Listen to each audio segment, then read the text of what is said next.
Chers amis, bonjour, j'espère que vous allez bien. Bienvenue sur votre chaîne Excellence Mag. Sur cette chaîne, vous savez que nous traitons sur les actualités de notre beau et cher pays, la République démocratique du Congo. Aujourd'hui, nous allons nous arrêter sur une analyse, toute somme assez simple, sur tout ce qui s'est passé au sein de la prison centrale de Makala. Comme vous le savez, il y a quelques jours, il y a eu une tentative d'évasion au sein de la prison. Donc les détenus, les prisonniers, relatent comme fait qu'il s'agissait au départ de faire évacuer des co-détenus qui étaient des ressortissants rwandais. Mais là n'est pas la question. Ici, nous allons vraiment nous arrêter sur une analyse pour déterminer la responsabilité de chacun. Dans un premier temps, se poser la question quant à la citoyenneté congolaise, est-ce qu'elle est respectée ou non? Avons-nous un État égalitaire ou avons-nous un État qui est encore dans les balbutiements d'une justice assez forte? Et bien évidemment, nous allons voir quelles leçons tirer de cet événement. Donc, dans un premier temps, il est inconcevable que dans un pays comme le nôtre, nous soyons encore à se demander qui est responsable lorsqu'un événement survient. Je vais prendre l'exemple du câble de la SNEL qui était tombé sur le marché lors des fortes intempéries et qui a causé la mort par électrocution de la population. Pour cet événement-là, il n'y a eu aucun responsable de la SNEL qui a été inquiété, alors qu'il s'agissait d'une négligence flagrante. Aucun membre des familles des victimes n'a été ne serait-ce qu'entendu devant la justice, devant le cours et tribunaux. Aujourd'hui, nous sommes encore en train de se poser la question, qui est responsable de cette catastrophe survenue au sein de la prison centrale de Makala? Comment est-ce qu'après tant d'années, nous sommes incapables de définir la responsabilité qui incombe à chacun? Comment se fait-il?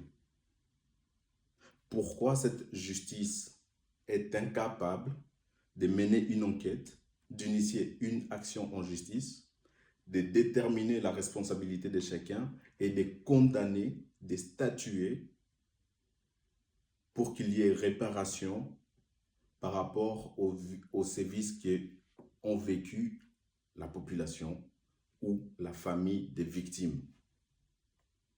Comment se fait-il en 2024 que nous soyons incapables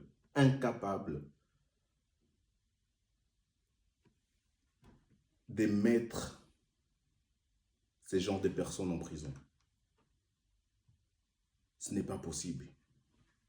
Ce n'est pas possible. Ok, certains me diront, oui, mais ce sont des prisonniers. Est-ce qu'en tant que prisonniers, nous n'avons plus de droits? Est-ce qu'en tant que prisonniers, nous avons perdu notre humanité? Un prisonnier, aussi criminel soit-il, il a les mêmes droits que la personne qui se trouve en état de liberté. Un prisonnier, aussi criminel soit-il, il a la même citoyenneté qu'une personne qui se trouve en état de liberté.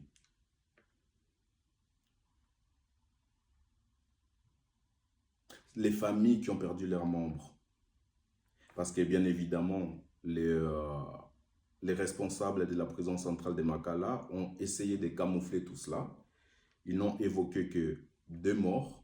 Ils ont minimisé la chose, alors que nous avons vu les images partagées par les détenus, qu'il y avait plus de 180 morts.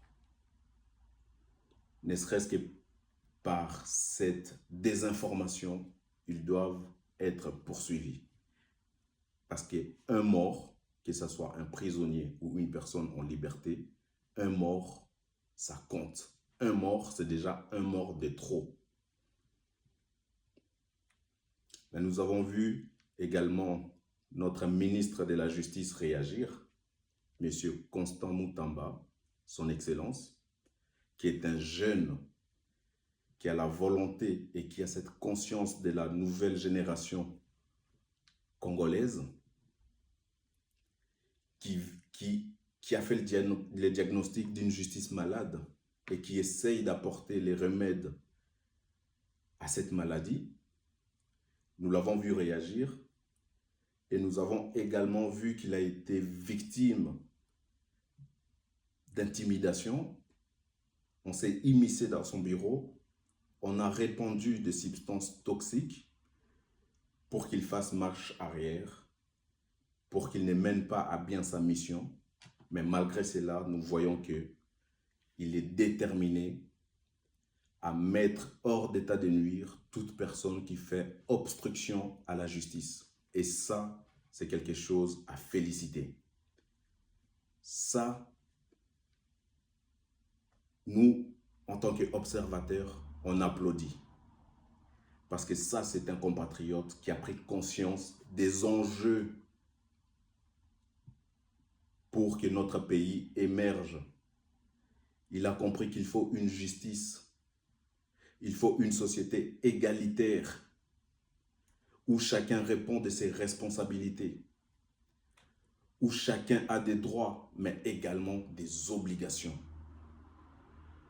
Il ne s'agit pas d'être responsable quand tout va bien, et quand il y a un problème, c'est laver les mains de ses responsabilités. Ce n'est pas cela diriger. Ce n'est pas cela être un homme d'État. Ou encore, ce n'est pas cela être tout simplement un responsable des prisons, un directeur des prisons. Il a manifesté sa volonté de déterminer la responsabilité de chacun, sa volonté de faire inculper les personnes qui vont être jugées coupables de négligence.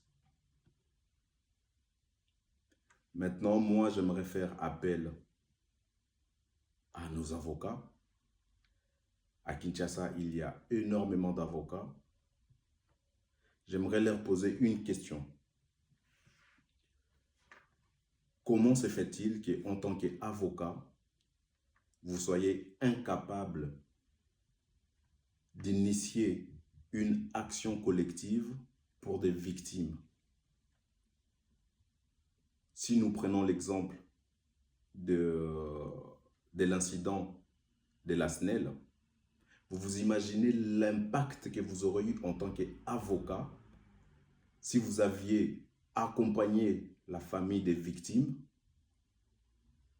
devant la justice, si vous avez initié une action collective contre la SNEL, que vous gagnez ou non les procès, est-ce que vous imaginez l'impact médiatique qu'aurait eu un tel procès? Et dans la conscience collective, chacun se serait dit, oulala, à cause d'une négligence, je peux être inquiété devant la justice. Non pas par les ministres de la justice lui-même, mais par la société civile. Parce que la société civile est capable de se fédérer et de mener une action collective pour m'inculper parce que j'ai été irresponsable. C'est ça l'esprit de loi que vous avez étudié en tant qu'avocat, en tant qu'homme de justice. Comment se fait-il que vous soyez incapable d'accompagner ces genres de victimes? C'est à cause de votre négligence que ce genre de choses se reproduisent. Parce que nous sommes dans une société dite de laisser faire. Il y a un événement qui survient, un incident qui survient, on laisse faire. On laisse faire les temps. On s'est dit, ah, les Quinois, d'ici 1 ou 2 semaines, les Quinois va oublier. Et après, l'événement va se reproduire et on va continuer comme ça. Et les responsables ne seront jamais connus du grand public. Les responsables ne seront jamais inculpés. Les responsables ne seront jamais inquiétés. Mais nous autres, sociétés civiles, nous la population, on ose encore prétendre à un état de droit.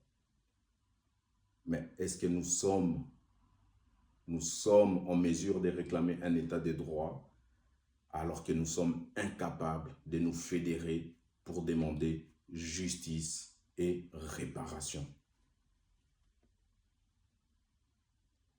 Posez-vous cette question. Est-ce qu'on mérite d'avoir un état de droit alors qu'on est incapable de mener une action pour que la justice puisse lire le droit?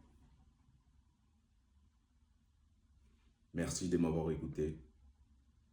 Si vous avez des commentaires, des avis à émettre, on serait ravis de vous lire dans les commentaires. Partagez ces messages, un grand nombre, un maximum. Et on se dit à la prochaine. Bonne journée à tous.